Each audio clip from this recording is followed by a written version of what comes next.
Assalamualaikum warahmatullahi wabarakatuh.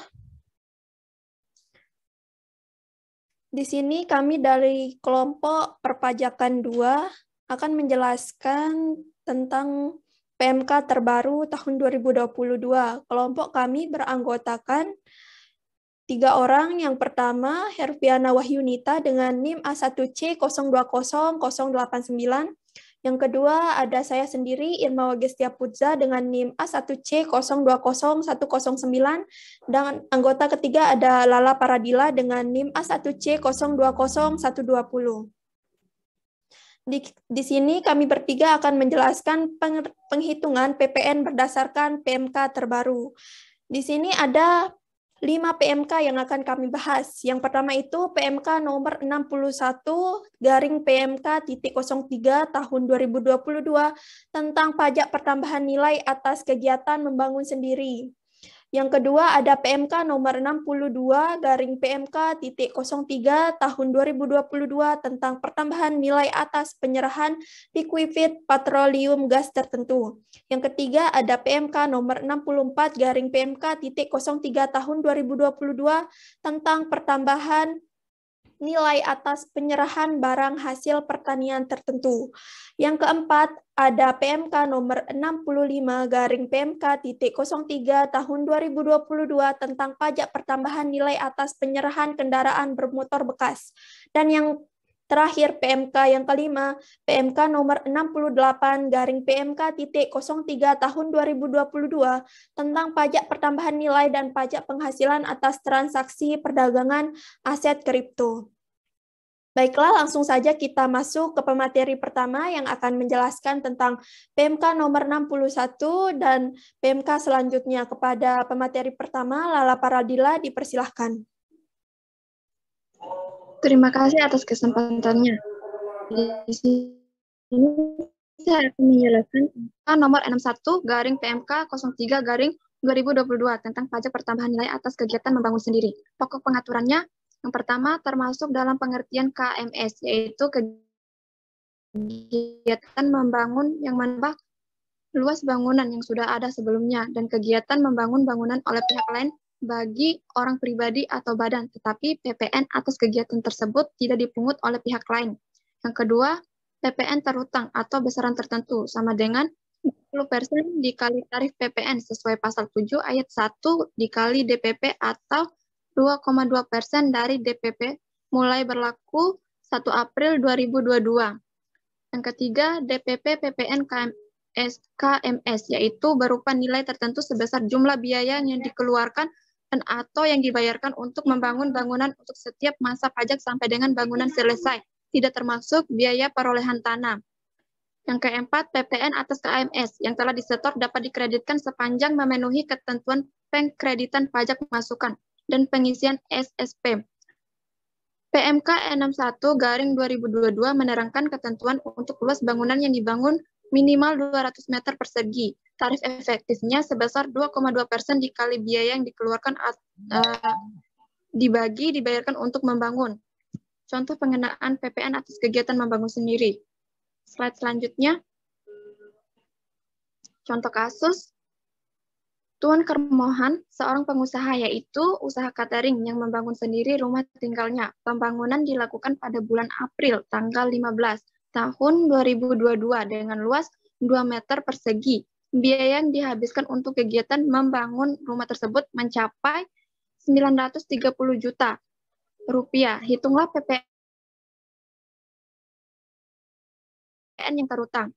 Penyelesaiannya yaitu tarif efektif sebesar 2,2% dikali biaya yang dikeluarkan dibayarkan untuk membangun sama dengan 2,2% dikali 930 juta rupiah sama dengan atau hasilnya yaitu 20.460.000 rupiah. Maka atas kegiatan tersebut Tuan Karmohan terhutang PPN senilai 20.460.000 rupiah. Slide selanjutnya.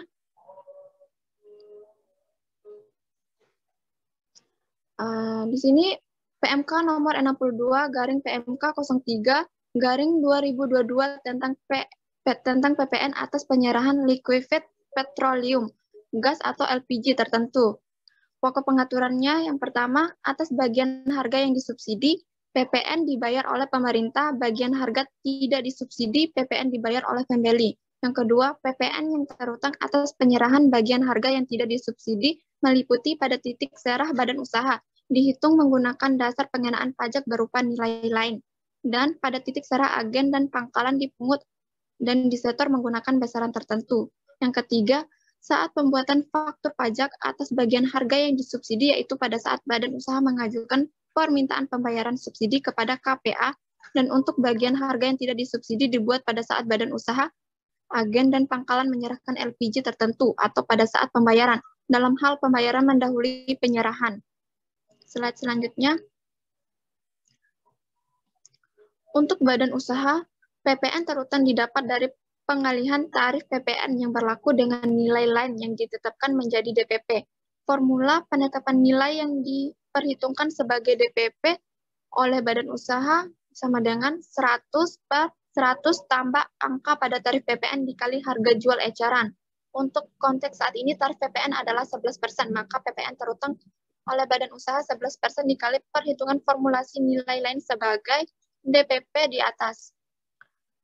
Selanjutnya, di level agen dan pangkalan LPG besaran tertentu untuk perhitungan tarif PPN sama dengan 1,1 per 101,1 mulai 1 April 2022 dan akan menjadi 1,2 per 101,2 bila tarif PPN naik lagi menjadi 12% sebelum 1 Januari 2025.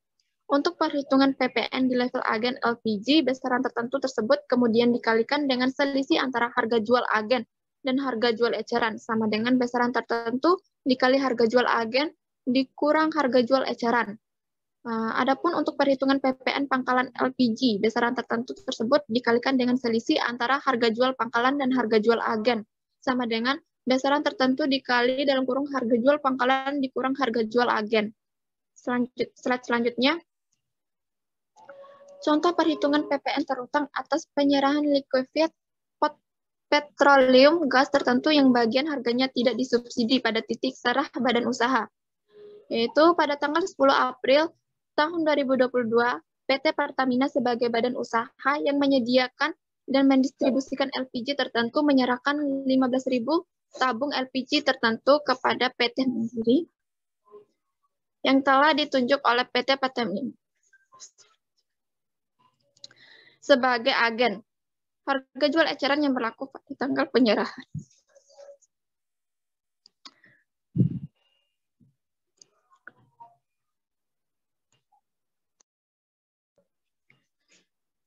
Sebesar 14.260 per tabung. Hitunglah penyerahan tersebut terutang PPN. Jawab.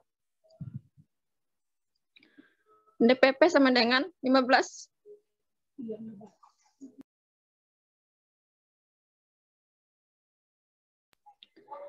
DPP sama dengan 15.000 dikali 100 per 111 dikali 14.260. Hasilnya sama dengan 192.702.702,70.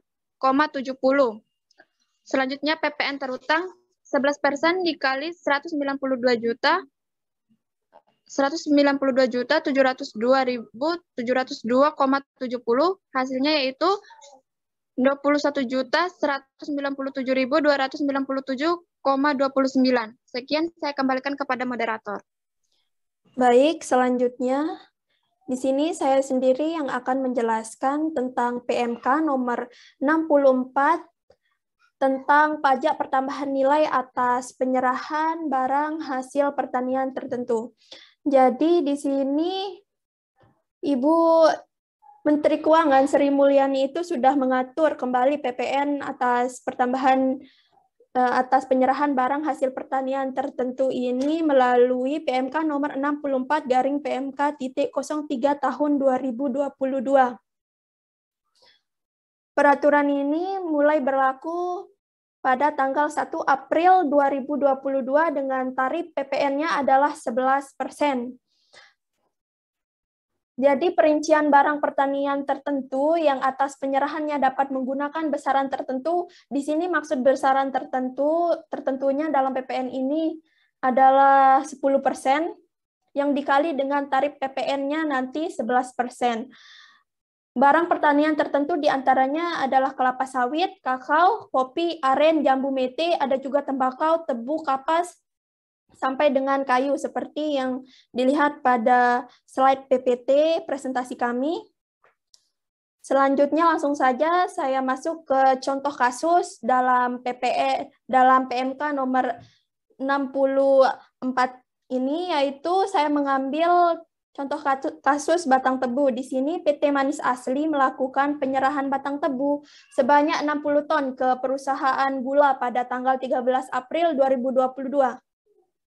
Apabila harga setiap tonnya itu adalah 5.500.000, maka PPN terutangnya berapa?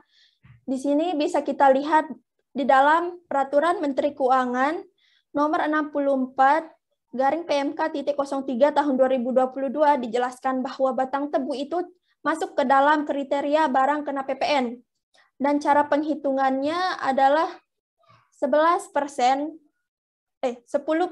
itu adalah besaran tertentu yang sudah ditetapkan dikali dengan tarif PPN-nya itu 11% dan dikali dengan dasar pengenaan pajaknya. Kita menghitung terlebih dahulu dasar pengenaan pajaknya dengan mengkali batang tebu yang sebanyak 60 ton dikali harga setiap tonnya yaitu 5.500.000. Jadi DPP yang kita ketahui sebesar 330 juta. Selanjutnya bisa kita menghitung PPN terutangnya. Tadi kita masukkan besaran tertentu sebanyak 10% dikali tarif PPN-nya 11% dan dikali dasar pengenaan pajaknya yaitu 330 juta.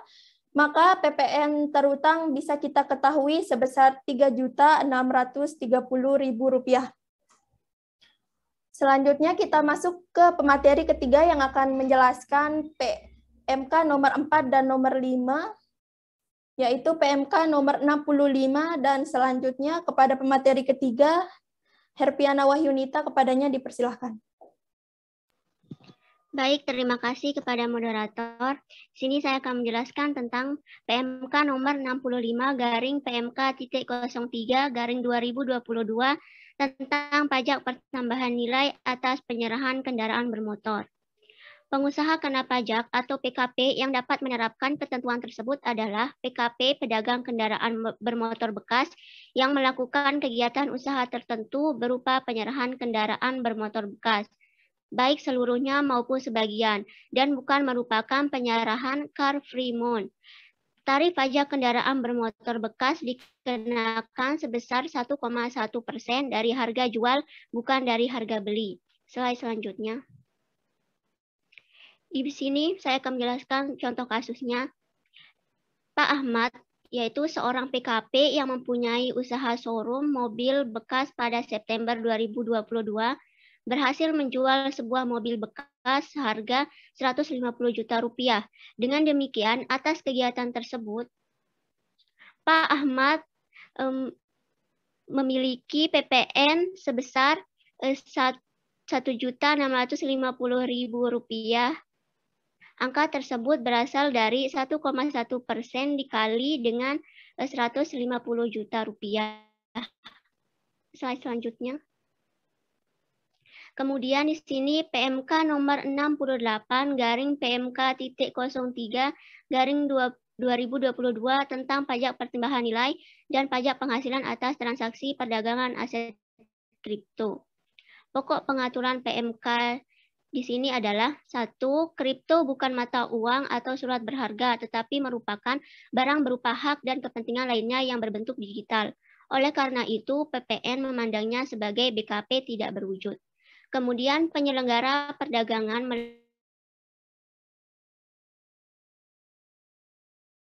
melalui sistem elektronik aset kripto yang terdaftar di BAPPEBTI dan penyelenggara jasa dompet elektronik aset kripto ditetapkan sebagai pemungut PPN atas penyerahan aset kripto oleh penjual kepada pembeli. Slide selanjutnya. Kemudian di sini tarifnya dalam hal penyelenggara perdagangan melalui sistem elektronik merupakan perdagangan fisik aset kripto, besaran PPN-nya itu 1% dari dari tarif PPN umum dikali dengan nilai transaksi aset kripto. Kemudian dalam hal penyelenggara perdagangan melalui sistem elektronik bukan merupakan pedagang fisik aset kripto, besaran PPN-nya yaitu 2% dari tarif PPN umum dikali dengan nilai transaksi aset kripto. Slide selanjutnya. Misalnya, Tuan B melakukan transaksi tukar-menukar 0,3 koin aset kripto aset kripto F dengan 30 koin aset kripto G yang dimiliki oleh Nyonya C sebagai pelanggan pedagang fisik aset kripto X.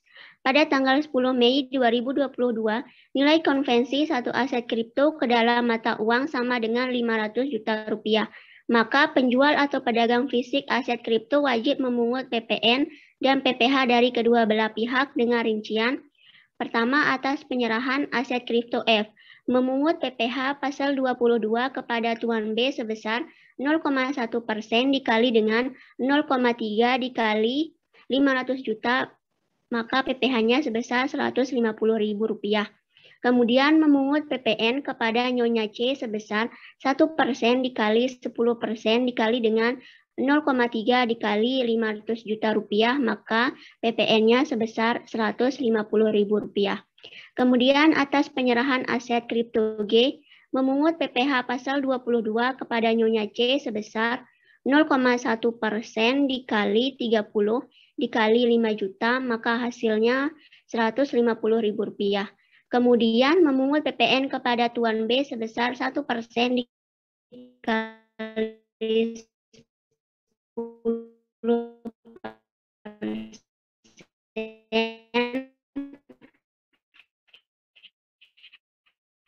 dikali 30